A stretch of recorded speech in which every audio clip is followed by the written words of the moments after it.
Hello all, welcome to today's session.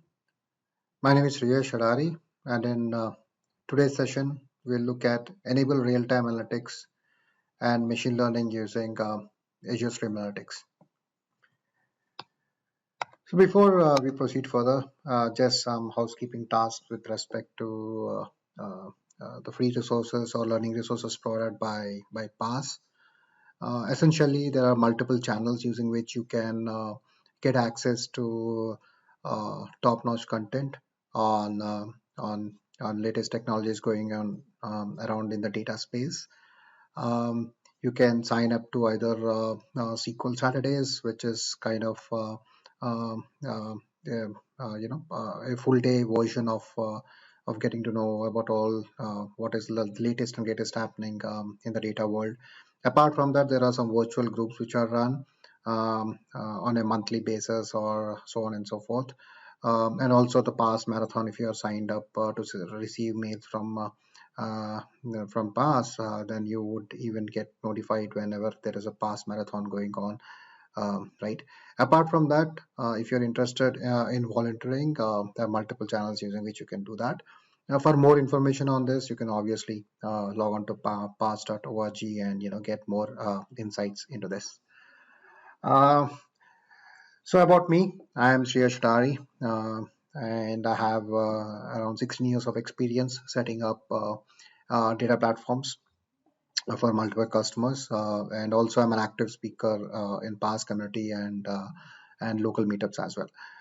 Here's my contact info in case you want to get in touch with me for any questions or anything of that sort after today's session. Right. Okay. So uh, it's a very interesting topic, and this is what I have in today's agenda. Uh, Even if you are not aware of Streamletics, it should be okay. I'll just cover right from ground zero, wherein I give a quick overview about Stream Analytics and why do we need Stream Analytics, and then we look at what essentially Azure has to offer in this space, which is nothing but Azure Stream Analytics, and then followed by a couple of demos around Azure Stream Analytics and Power BI. And the second one is with respect to how machine learning integrates with Azure Stream Analytics, right? We'll also cover few features around Azure Stream Analytics, right? And followed by Q&A at the end, right? So let's begin with what exactly Stream Analytics and typical business scenarios around it, right? So in the traditional world or the traditional enterprise big data or a data warehouse ecosystem, we always had this kind of an ETL workload wherein we would maybe receive data on a daily basis or maybe a weekly basis or maybe once an hour at the max, right?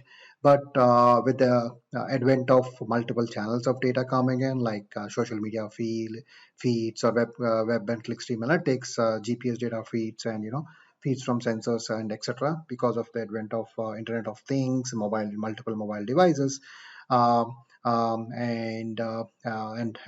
various digital transformation activities, like you want to, maybe you have e-commerce website and you want to maybe look at how maybe capture some customer data using your clickstream analytics, right? So your traditional data sources, which pretty much was capturing data from unstructured data sources with kind of not very high frequency, is not catered toward this kind of service. So that's when Stream Analytics is gaining a lot of traction, or has actually gained a lot of traction of late. And because the traditional data workloads cannot handle this, so that's the reason we have Stream Analytics emerging as a big need, right? One other thing to keep in mind with respect to Stream Analytics are, say you have data coming in from multiple data sources, right? And those insights are perishable, right? Once your data comes in, say you have data coming in from your certain equipment, right? And say you want to talk back to that particular equipment, or give that a command, shut down, or perform a certain command. You need to do that in a very timely manner, where time is very key. You cannot wait for data to come in and you store it somewhere like a traditional data warehouse, and then perform a certain action. But you have to do it in a very split second or fraction seconds of mind. So these are some problems around stream analytics, right, which you needs to be solved, which stream analytics actually solves, right. And then you have to always analyze data in motion, as in you have data coming in a stream of in a streaming pattern, and you basically need to capture the particular data and perform an action. So if I say like if I compare it with the traditional world, here we're talking more or less with respect to you have a query on the wire, and then you have data passing through, and you can have that query to actually, or a query, when I say query, it could be you want to maybe aggregate certain temperature data which you're getting, right. Maybe you're getting temperature data for multiple rooms within a building, right, and you want to maybe get an average temperature to ensure that if it's under control or not. So what you can do is you can basically write in normal SQL query, using which you can basically say get me the average temperature, and then get the output out of it, and maybe do certain analysis on top of it. Unlike the traditional world, wherein you have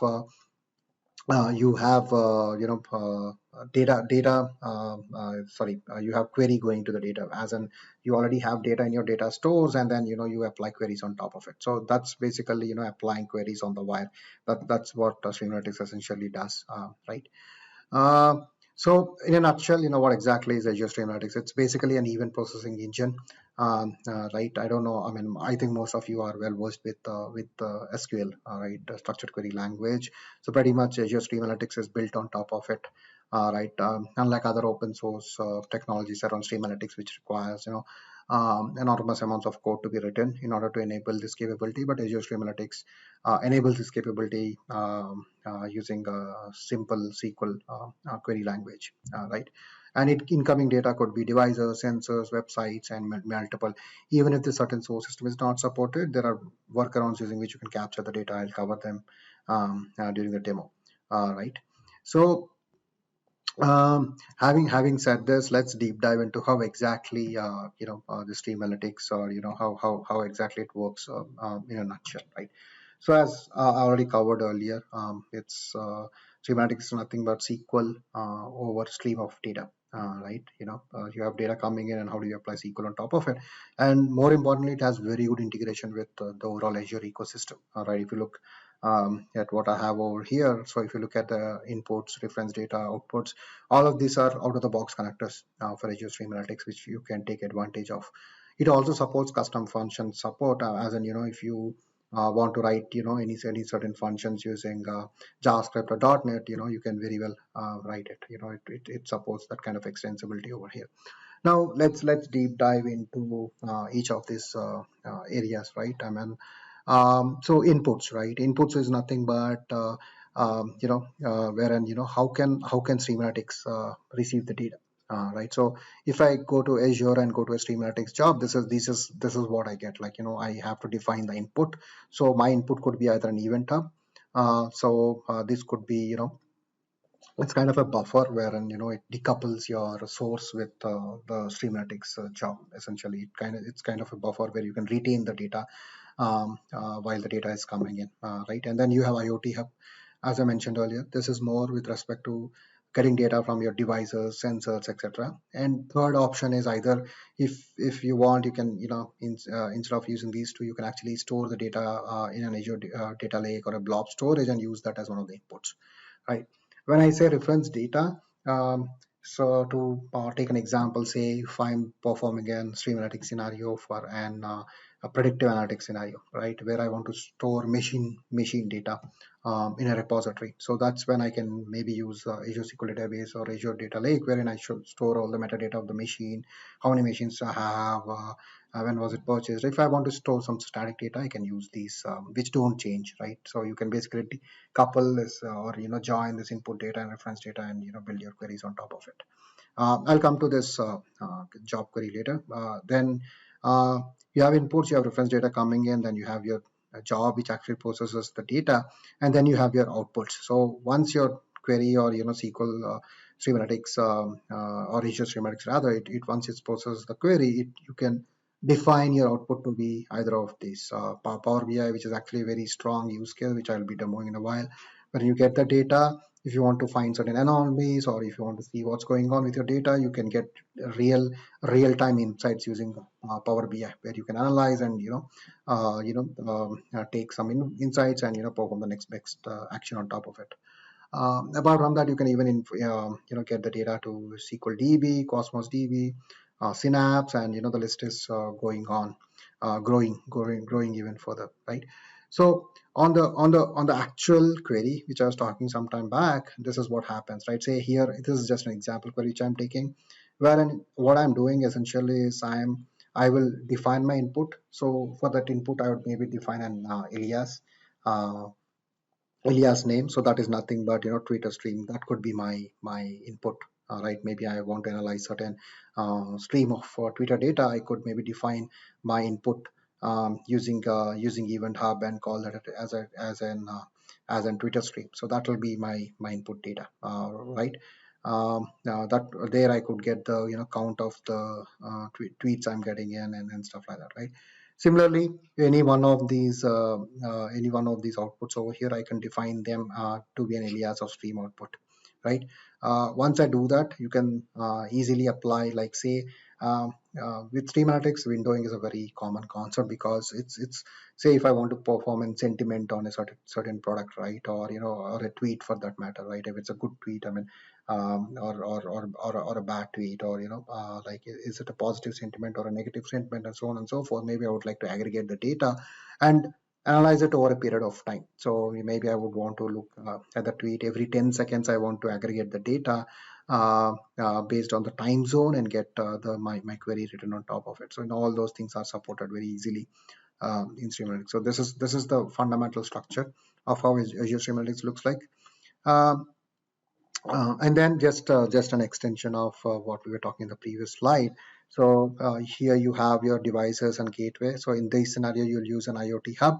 If you're using any other clickstream analytics or tweets or anything of that sort, you would go with an event hubs kind of a scenario. Hybrid of both of these, you can either use blobs and reference data we already covered, right?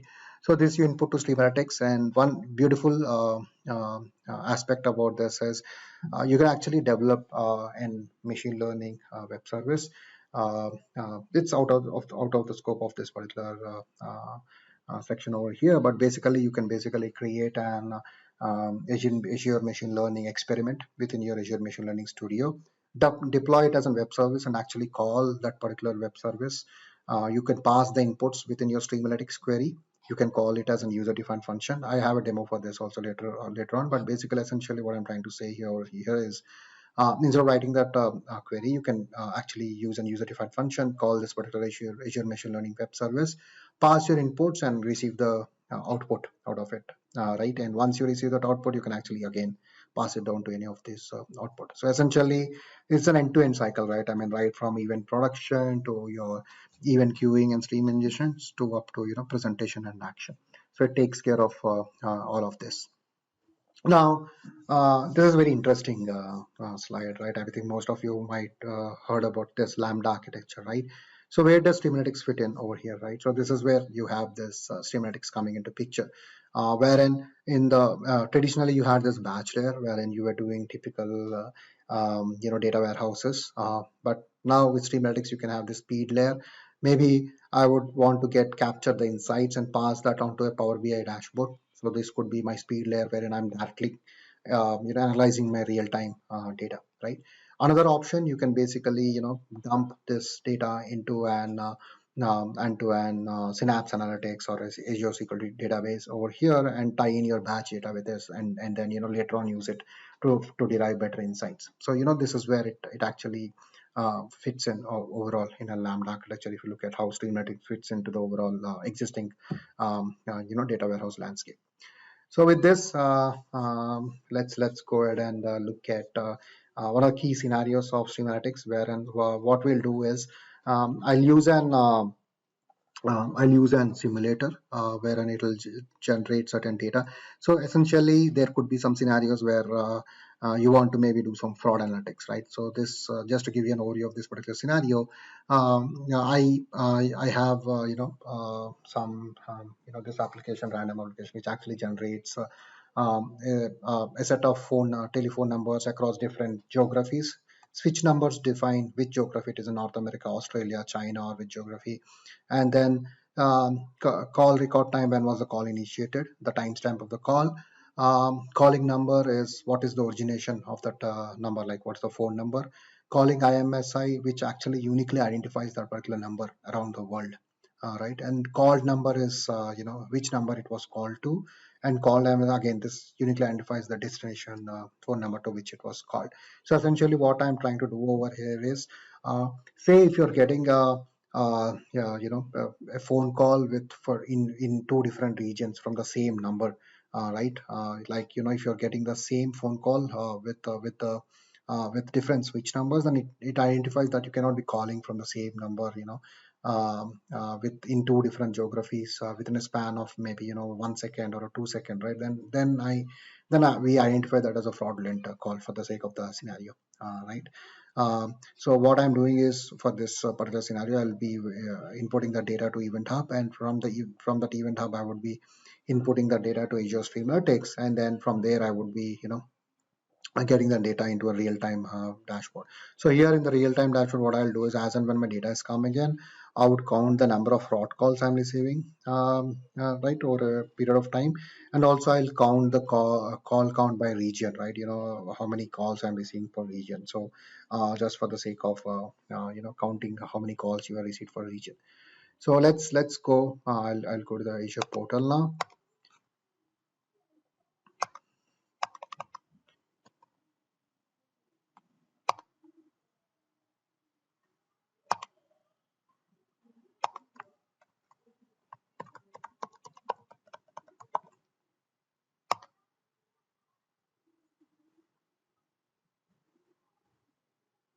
So here we are. I logged into my Azure portal now.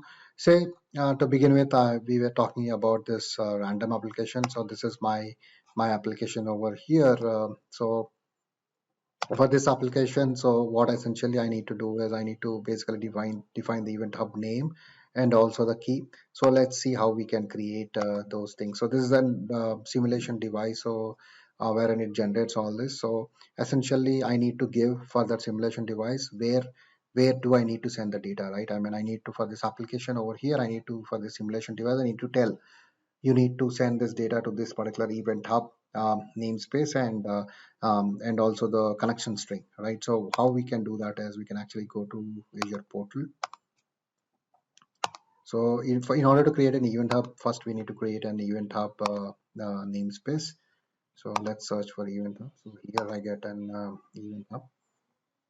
So here I define my subscription. I give the resource group which I want to give, and then I give the namespace name. What exactly is my namespace? So namespace for an Event Hub is nothing but a logical grouping of a set of Event Hub, essentially, right? It's basically kind of a container, right? And then in the namespace, I'll give some name over here, and then pricing tag, I can give it as a standard or a basic one. Throughput, depending upon the kind of volume I'm looking at, I can define the throughput. And once you're done, you can review and create. I already created in the interest of time, already created an Event Hub already over here. So let's go ahead and use that Event Hub namespace. Once you create the Event Hub namespace, the next step what you would have to do is go ahead and create an Event Hub. So essentially, you created an Event Hub namespace, and next you're actually creating an Event Hub. All right. So here you'll define the name for the particular Event Hub, and then what is the partition count, right? I mean, depending upon whatever is the count you have, right? So yes, that is again for parallelism, and also message retention. You want to keep it for 1 day, or you want to keep it for 7 days. That's the maximum limit you can set it for. So so those things you can define over here. Again, I already defined those things for us. So so this is what I have in my Event Hub right now. So my Event Hub name is Fraud Analytics Demo, and message retention is 1 day, and partition count is 1. So that's what I've already done. Apart from that, what you need to do is, as already mentioned, that to that application, our simulation application, we need to give the event hub name. That's nothing but the fraud analytics demo, which I've already done. And then over here, what you need to do is, in order to create a connection string, you need to come here and add. Click on add and create a policy name. In our case, I created a policy, and then called root manage shared access key, and then I've given it a manage right so that I can send the data. So once you actually create this particular thing, you can click on that, and you need to take this connection string over here. So I essentially copied this particular endpoint name or this particular connection string and copied into my application, which would actually send the data to my event hub. So once this simulation is started in the command prompt over here, it will actually send the data to my destination event hub. So once that is done, so essentially we have right now defined our input. So next let me actually show you the stream analytics job, right, which I already created again. So if I go to I have two jobs created over here. So in the first job, I mentioned that I created one to calculate the number of fraud calls, and the second one is callback. So I created two stream analytics jobs for each one of them. You can actually create either two separate, or you can actually have one. Stream analytics supports multiple inputs and multiple outputs. You can join, but just to keep the demo simple, I've created two separate stream analytics jobs, right? So here, if I look at this is the call count one, where I want to count the number of calls per region, right? So if I go here, and this is my inputs. So our input over here is nothing but our event hub, which we already created, right? So this is the second event hub which I created, called call stream. In fact, it's the same event hub, but the alias what I have given is separate. That's the only thing over here, right? So here I'm using it's the same event hub namespace. All the details are same. I'm using the same, like if you look at it, fraud analytics demo, this was our event hub name, and then this was our event hub namespace. Only thing is I've given a different input alias within stream analytics when I'm defining the input, right? Instead of calling it I'll show it in the other stream analytics job, but here I'm calling the input alias just to keep it simple. I'm calling it as call stream analytics. Even here, this is very straightforward, right? If you want to define an input, we saw this, right? You can either use event hub, IoT hub, blob storage. So here I have selected event hub. I can give any name, like here I've given call stream. Then either you can configure it manually or using subscription. So here I'm using subscriptions, wherein I'm giving the namespace. It will auto select everything. You can give the you can give the namespace. Once you give the namespace, it will select all. It will give you all the event hub names within that. So here we just have one, so that pops up over here, right? Remaining everything else pretty much remains straightforward, and I've kept it default for now. All right. Once you define that, so the other thing which we spoke about was the query. So here we wanted to count. So as I told, this is a simple SQL query language which we use, right? So here essentially what I'm doing is, based on my input, I'm basically counting, what is the switch number. Switch number determines the region. It's United States, United States, China, or any other region which you're talking about over here. Right? That's so here I'll use switch number, and then I'll use the count star as the call count, and this I am basically aggregating it by within a span of 5 seconds, right? So this is what I am doing over here using the tumbling window, right? And then on the outputs, so while I talk about outputs, let's actually go ahead and start this Simulatics job. So in the outputs, essentially I've given the Power BI as my output. So let's actually log into Power BI over here.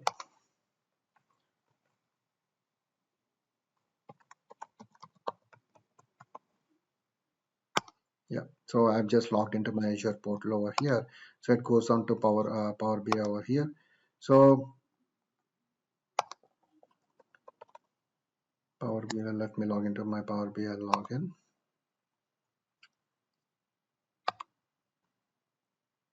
Yeah, so I'm into my Power BI, and let me actually go to this particular dashboard which actually created over here, right? So if I click on this particular call by region, it opens up how my Power BI output, right? So before I actually do that, let me actually go ahead and start this particular simulation tool, as because it sends the data into this tool. So before I actually even do that, let me actually go to the event hub namespace, right? So in order to see if it's working fine, if it's sending data to our event hub namespace, if you look in the monitoring tab over here, it does not, at this current time, it is not showing us any data, right? I mean, it hasn't, like, even if you look at this um, incoming request, it does not have anything at this point, right, at this time span, essentially.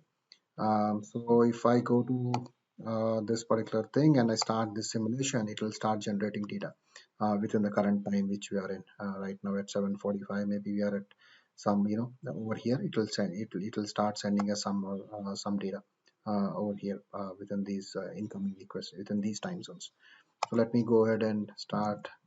So here I'm invoking this particular simulation tool. What this 1,000 means is 1,000 is set generate about 1,000 records, and 20% of them I want them to be fraudulent, and generate this data for about 2 hours.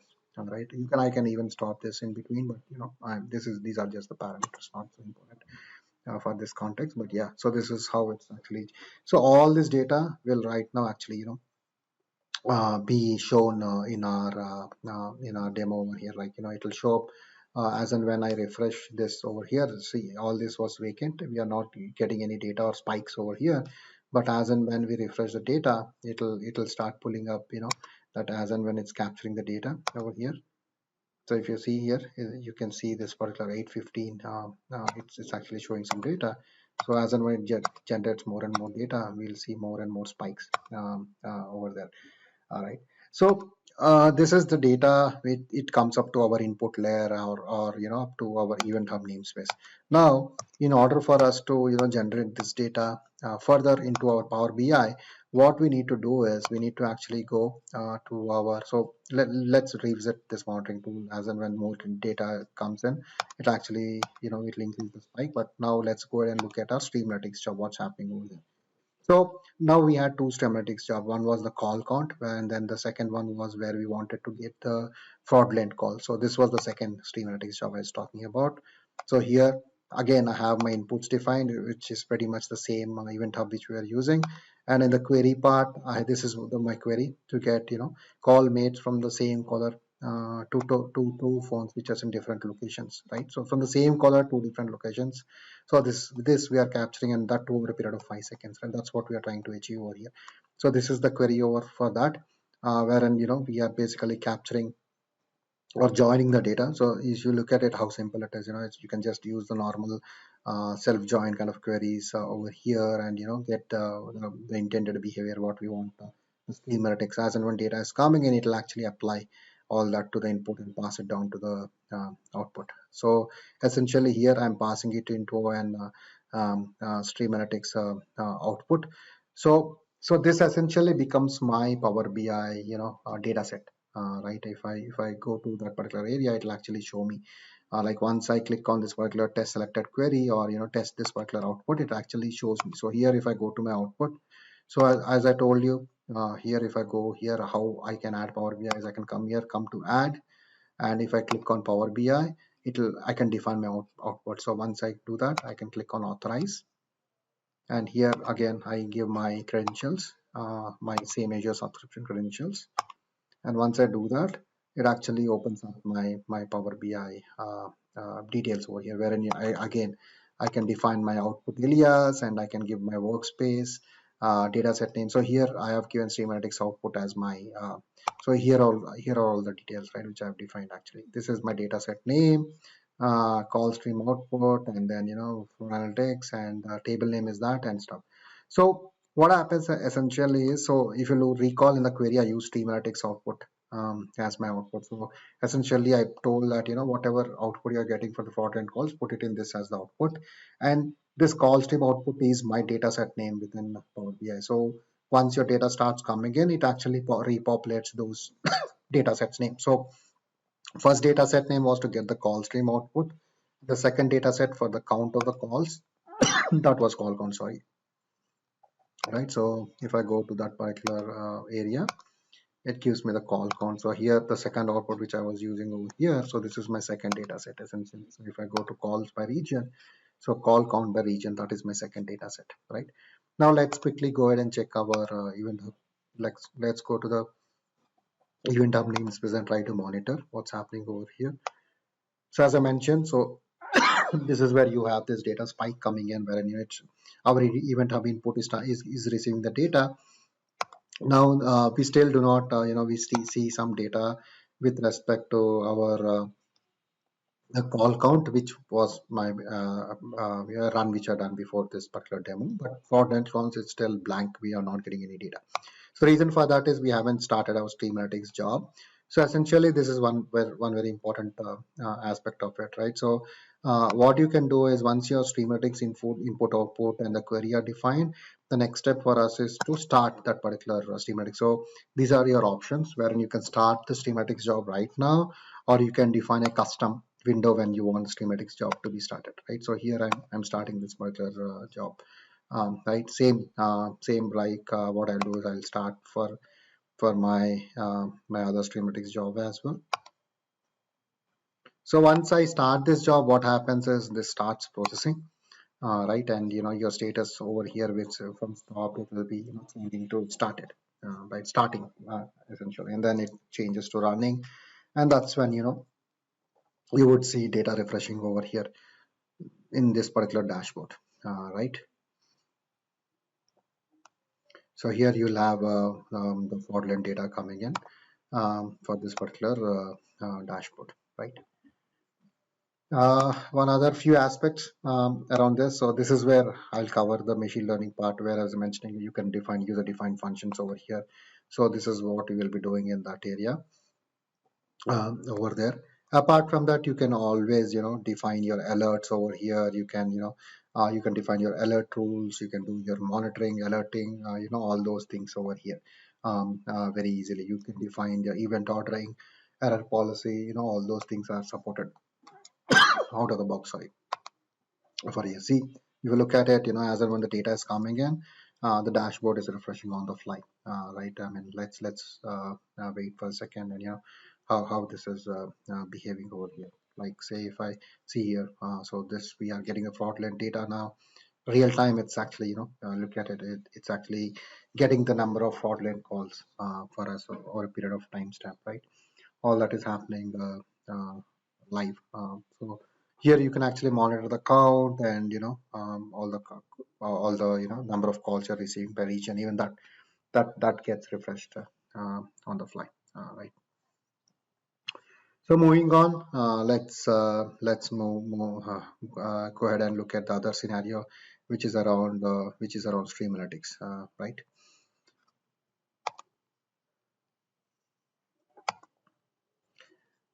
Yeah. So before I cover the machine learning aspect of it, I just wanted to cover around Event Hub and IoT Hub very real quick. So Event Hub and IoT Hub we already covered. So basically IoT Hub is actually built on the same framework as Event Hub. It pretty much does the same thing over there. But apart from that, so essentially Event Hub is a friend door, as we have already seen. It basically decouples your event producer with your event consumer. Right. In this case, maybe consumer is your stream analytics job, and your producer was our simulator or the client application or whoever is sending the data, right? And IoT Hub, one fundamental difference between both of them, IoT Hub can even send the data. So typically I told that even Hub, IoT Hub, you'll be using it for some devices kind of a scenario. And if you want to communicate back to your device, right? Bidirectional communication that's supported only with IoT Hub, wherein say if I want to send the data back over there, there's something called as Cloud Edge, wherein say if there's a device and you want the device to perform something right after a certain event happens, you wouldn't have the time to capture the data in the cloud and then perform action. So that's where Cloud Edge comes into picture, wherein you can actually perform those analytics, and the next best action can be decided in the device itself. So that's Edge. So basically you can pass command to your device basically using IoT Hub. That's what you can do. And also you have authentication per device. So security is again another very important aspect with respect to this. So that's one thing which you can do using IoT Hub, right? Uh, so if I compare both the Event Hub and IoT Hub, so one is bidirectional support that's there.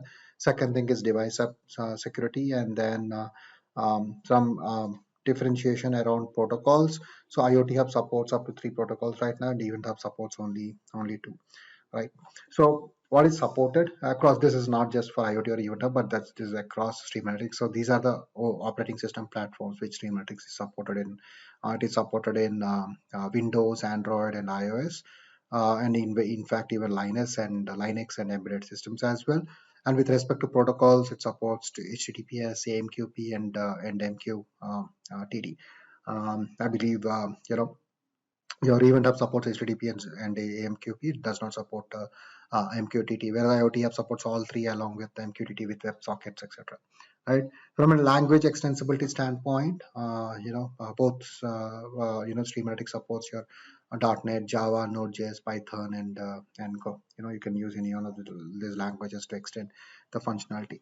So from a benefit standpoint, if you look at Stream Analytics, right, you already seen it's very much declarative. Like if you are a SQL developer already, then you are actually an Azure Stream Analytics developer as well, right? Since it has out of the box integration with Azure, it supports out of the box source and sync integrations. Right, it's the same query in the cloud as well as the edge, which I was explaining. Right, it's the same query which you can use at both, and more or less a very important aspect is this is completely an pay-as-you-go service, right? It requires no cluster provisioning. You just define your streaming units, right? So streaming units is the way you know how much processing power you need, right? Backend, it provisions like if you define one, you get one server, maybe define three or four, depending upon the streaming units you configure. Your servers are also configured in the backend accordingly. Also, one key aspect, it's financially backed enterprise SLA, wherein if the SLA which is being promised for a certain service, if it's not met, then there's a credit passed on to you. All right. So all these are very important key aspects, right? So as I told, this is based upon the SQL platform. So it's the same thing if you have to achieve it in open source code, right? So you have to spend a lot of time coding and all. But here, it's a natively supports a SQL server, so you can basically take advantage of those. So you just spend 3 lines writing up. You'll end up spending a lot of time. It's highly productive for a developer standpoint. So there are a few other features over here. Streaming units I already explained. This defines your level of performance you need. Reference data, again the static data which we already looked. You can define alerts and threshold, say in kind of an anomaly detection, or if you're looking certain, you want to capture some alerts and thresholds if the job is working fine or not. Those things can be configured. Integration with ML, that will be a next demo actually. So wherein you can define your you can define a machine learning service, you can deploy it as a web service, and then you can call it within your user defined function, and perform analytics on top of it. And yeah, stream analytics query language, nothing but the SQL, and then there are multiple data types and built-in functions which are again enabled, right? I'll just show you quickly. So there are a few data manipulation techniques which you already seen, like select, from, where, group by. It also supports all your inner joins, outer joins, etc. So here's the thing, right? Pretty much it supports all of this, but it's not the exhaustive. Like it's not that you can do everything whatever is there in SQL Server. All the functions are not supported. Some of them are not supported over here. All right. So this is the top list which is over here with respect to string manipulation. So you can use these functions over here. And windowing is again I'll talk cover a big deep into these windowing functions. But windowing is an extremely essential important concept when you're talking about stream analytics, because you would like to act on an aggregated data. It makes more sense to act on aggregated data and derive insight versus a singular record which is coming in within a stream, right? Again, aggregation, you have some count, average, and all those things. And then anomaly detection, you have a Skype and tape and change point. So these are again out of the box functions, right? Wherein you don't have to write. If you see data coming in, you have a certain threshold. If something is crossing beyond that particular threshold, you can actually define those aspects over here, and monitor those aspects over here, or call those functions within your Azure Streamletics job. Now let's look at the second aspect of it. How you can integrate machine learning into your Azure Streamletics. So here what we'll do is we'll take a sample scenario wherein again you imagine you have tweets coming in, right? Say if there is a hashtag or which is trending, right? And say if you want to find out maybe not just as Twitter data, right? It could be from maybe clickstream data or some customer service kind of a website where customers are talking about a certain product. Maybe you want to identify if people are talking good about that product, or what's going on, right? So what you can do is you can actually pass that data into your Azure Streamletics. Then you can define your you can actually create, and maybe if you already have an Azure machine learning model developed, or you can basically call that particular web service which is already deployed over here. So in this case, what I'm doing is I have defined an Azure machine learning model by the name Sentiment. So this particular thing, what I'll do is I'll basically pass on my input, like maybe say Azure is cool, right? I'll pass that as an input, and this particular Azure machine learning service, it will give me an output to say if this particular thing, this particular statement or a tweet, which or a blog response, or maybe the sentiment, is it a positive sentiment or is it a negative sentiment? So those kind of insights I can get, right? And once that is done, I can actually pass that output to an output maybe blob again, right? I can then download it from there, right? So this is how it essentially looks like, wherein what I'm doing is again I'll define my input alias and output alias, and I would call this my machine learning service over here, and then I'll pass this in my query with the major Streamletics job, right? I'll show all this in the demo, but I'm just giving you an overview about the scenario which we'll be covering in a while. Right. So this is the scenario. You have the data. What I'll do is I'm taking a sample CSV file. For the sake of simplicity, I've just put it in Azure Blob. But if you want, you can actually plug this to an Twitter application, or any of your areas where you want to perform sentiment analytics, right? So here, what I'm doing is, in this case, I'm uploading a CSV file to an Azure Blob storage already, and that data I'll be passing on to Event Hub. And from Event Hub, what we'll do is we'll define an user-defined function, which would actually call that particular. I mean, essentially, that's nothing but this Azure machine learning service which I was talking about. So that's what we'll define over there. And then the Streamletics job will pass on the query which we looked a while ago, right?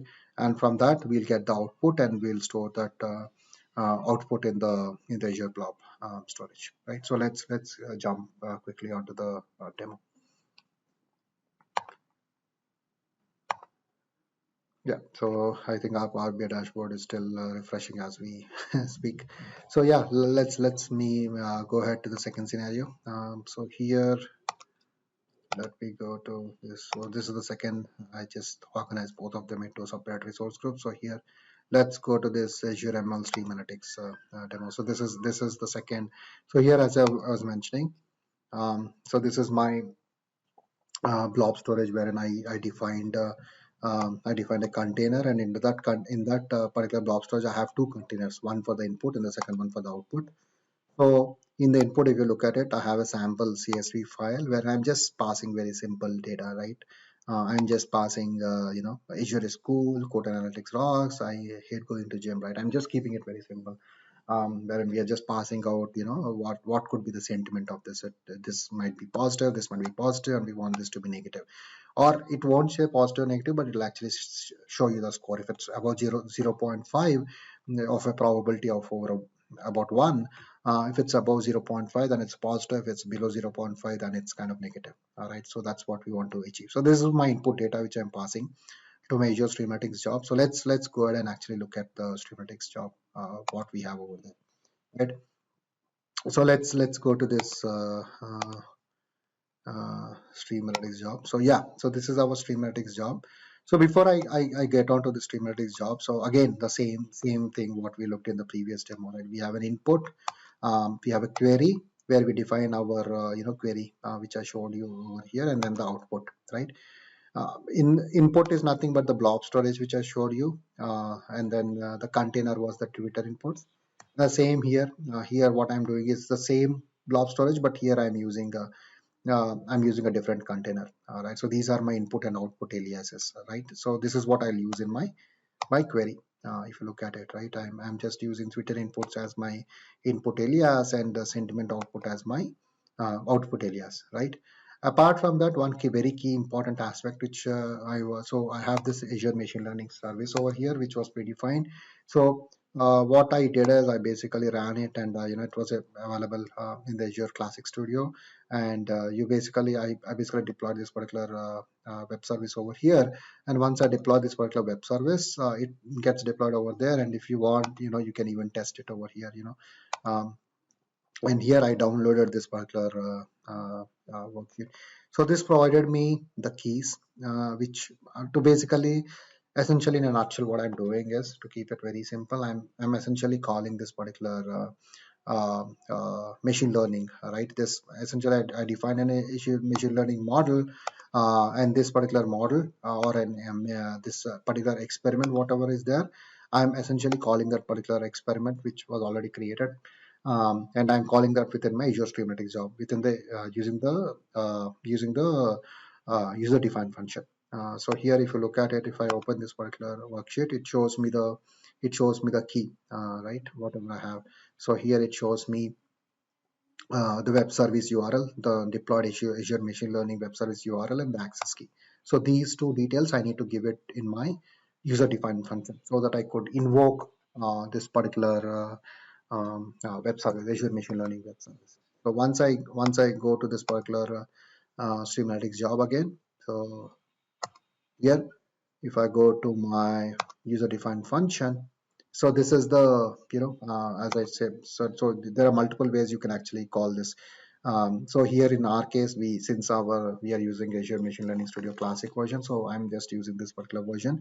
But apart from that, either you can use an Azure Machine Learning service or a JavaScript user-defined function, or any one of these things. You can even test it if it's very well connected or not, or so on and so forth, right? So here I've given, and once you select that, it will ask you for other details, right? So for example, here in the sentiment, I can actually give the details over here. So here it's able to talk to the web service which was actually deployed over there, right? So that's there. Apart from that, what you can do is you can actually give the URL or the key information. So this is what I was talking about, which I had in the Excel worksheet which I was showing. So this was the URL and the access key. So this is helpful for calling that particular web service, right? So once you call, so I named it as sentiment. So that's what I'm using. So if you look at it carefully, inputs is Twitter inputs, outputs I say sentiment outputs, and then the function is sentiment. So those are the three things which I'm using in my query over here. Sentiment is my Azure Machine Learning web service, and then this was my input, which is a CSV file within my input blob storage, and then the sentiment output is my output within the blob storage, right? Again, the same thing what we have over here. So similarly, you can call either you can create your own machine learning web service, or you can have different machine learning engineer or data scientist deploy those models, and you can use any generic model to depending upon the use case which you want to solve, you can use that over here, right? So moving on, what we can do is, once that is done, same thing, you can essentially call this particular or start this particular web service, right? Again, you can either use a custom now, even last on, right? So either one of those things. So here I'm just starting this particular Stream Analytics job. So once the Stream Analytics job is started, it shows. So we can actually go to our Azure Blob Storage and monitor our output, if we received that or not, right? So So apart from that, I think pretty much we cover the core essential parts of it. But again, monitoring, we saw that what job diagram is again another essential feature, right? It shows you the overall job diagram, which your current thing. Again, it's out of scope for this lecture, but yeah, let's go ahead, and since our as we are waiting for our streamatics job, let's see if it has actually started. Our streamatics job, it's still starting. So once this particular schematics job is started, we can go ahead and monitor our Azure blob storage over there if we receive that output or not, right? So here, I was mentioning earlier, you can even test that particular as an individual service to check how this particular thing behaves. So here, if I go to my home and go to my Streamalix demo 2, this was our container which we had. So let's go ahead and see what we received as our output. So Streamalix job started successfully. I think we should go ahead and since it's small data, we should be able to see the data very so yeah, so this is what we got as output. And if you look at the edit, I don't want to download it. If you want, I can download this particular thing, and it would give me this data over here. You can basically output or edit it over here and see the data. So here you see, right? I mean, this is what we got. This is Azure is cool, as I was mentioning, right? If it's above 0.5, then it's kind of a positive sentiment. If it's below that, then it's kind of a negative sentiment. That's how that machine learning service was supposed to work. So here, Azure is cool. Cortana, if it's a positive, we got that as a above 0.5, and since there's a negative, we got it as an below 0.5. So this is just an very simple example to showcase how you can integrate Azure machine learning services with Azure Stream Analytics, right? So moving on, so this was pretty much I wanted to cover, but just I wanted to cover a few aspects around windowing. So this is again a very important aspect since we're talking about Twitter now. So say if I want to, these are different functions which I have, right? A tumbling window. Say if I want to count my tweets, right, every 10 seconds without any overlaps. So that's when I would go with the tumbling window, where and say if I want to ask a question, right, tell me the count of tweets per time zone every 10 seconds. So this is how the query would look like for that. In the Stream Analytics query engine in the SQL, I would basically give this as my my query, right? Sorry. So the time zone and count from Twitter stream, and then aggregate the data based upon my time zone. And here I'm giving tumbling window second. So what I essentially is every 10 seconds get me the count per time zone, right? So what is the count? How many tweets did I receive? Second one is hopping window. So this is a little bit different, wherein I every 5 seconds give me the count of every 10. So this is more of overlapping in nature, wherein every 5 seconds you basically what calculating a 10-second window. So next one is maybe if I want to answer a question, give me the count of tweets for a single topic in the last 10 seconds, right? So that's when I would go with go with the sliding window kind of an approach, wherein say I would say select topic and count the Twitter stream by timestamp, and then for a given topic, like say if I want to count the number of tweets for a iPhone 12 or or certain hashtag, I can use this particular sliding window. Session window again, if I want to capture tweets and do some analytics on top of a particular session, like tell me a count of tweets that occur within 5 minutes to each other, right? So that's when I would use them. So all these are very much well integrated. This windowing functions I spoke about specifically, but as we covered in the previous slide over here, right? I mean, all of these are some out of the box functions which are supported natively within Azure Stream Analytics. So in a nutshell, this is what I wanted to cover today. So again, just to reiterate, from a machine learning standpoint, uh, either you can use like anomaly detection, right? I mean, these are some out of the box functions which are available. But apart from that, say, as I showed in the previous example for Twitter sentiment, similarly, whatever be it your use case, right? You can always develop whatever machine learning out of machine learning web service, deploy it over there, and give that as your as a key within your schematic service, consume it, and call it as an Azure schematics query over here, right? So yeah, that's what I had to cover today. Hope you were able to get a good overview about Azure schematics. I definitely found it very useful. When I work with my customers, I found it really useful and very user friendly. Reason being, it's more with respect to if you know SQL, then it's very easy to use. It has very good native integration with all the latest and greatest. In fact, lately, it has good integration. That was the latest feature which came in actually integration with Synapse Analytics, which makes it even more powerful.